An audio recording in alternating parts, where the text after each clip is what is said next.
Засгийн газрын хяналт хэрэгжүүлэх газар 11-р сард Монгол улсыг олон улсад сурталчлах ажлын хүрээнд байгуулсан гэрээний хэрэгжилтэд хяналт шалгалт хийж байна. Хяналт шалгалтаар Edelman Singapore компани, Америк нэгдсэн улсын CNN агентлаг, Их Британи, Умард Ирландын нэгдсэн хаант улсын Fulham хөл бөмбөгийн клубтэй байгуулсан гэрээ хамтын ажиллагааны хэрэгжилт үр дүн зэрэг асуудлыг шалгаж байна. Эдгээр байгууллагуудтай байгуулсан шийдвэр, зардлын их үүсвэр, зарцуулалт, худалдан авах санхүүгийн тайлбарын хууль тогтоомжийн нийцэл зэргийг шалгах юм а. Эрүүл мэндийн даатгалын санд үүссэн өр төлбөрийн шалтгаан нөхцөлийг тогтоох чиглэлээр хийгдсэн хяналт шалгалтын товч тайлан олон нийтэд нээлттэй танилцууллаа. Шалгалтаар эрүүл мэндийн даатгалын сан, санхүүгийн алдагдaltaй, өр төлбөр нэмэгдсэн, цэвэр хөрөнгө 5.8 дахин буурсан, эргэлтийн хөрөнгө 1.6 дахин багассан, өр төлбөр 1.2 дахин өссөн болох нь тогтоогджээ.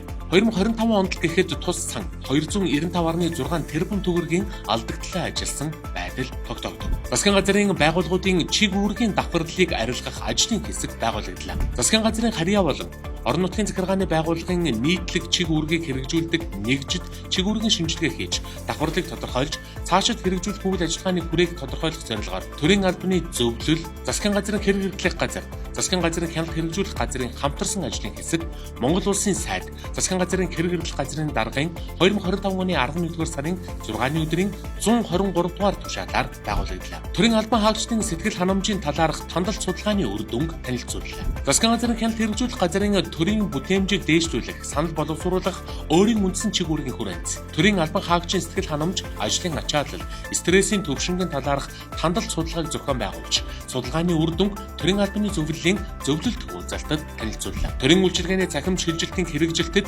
үнэлгээ хийн. Төрийн үйлчилгээний цахимжилтын чанар, хүртээмж, системийн уялдаа холбоог сайжруулах зорилготой хамтарсан ажлын хэсэг, засгийн газрын хяналт хэрэгжүүлэх газрын даргын А147 дугаар тушаалаар байгуулагдлаа. Ажлын хэсэг нь төрийн байгууллагуудын цахим үйлчилгээний бодит хэрэгжилт, иргэдэд хүрч буй өрнөлөө, бизнесийн орчинд үзүүлж буй нөлөөллийг судалж, илүү хүртээмжтэй, ил тод, хэрэглэгч төвтэй цахим үйлчилгээний орчныг бүрдүүлэх, санал дүгнэлт боловсруулах зорилготой юм.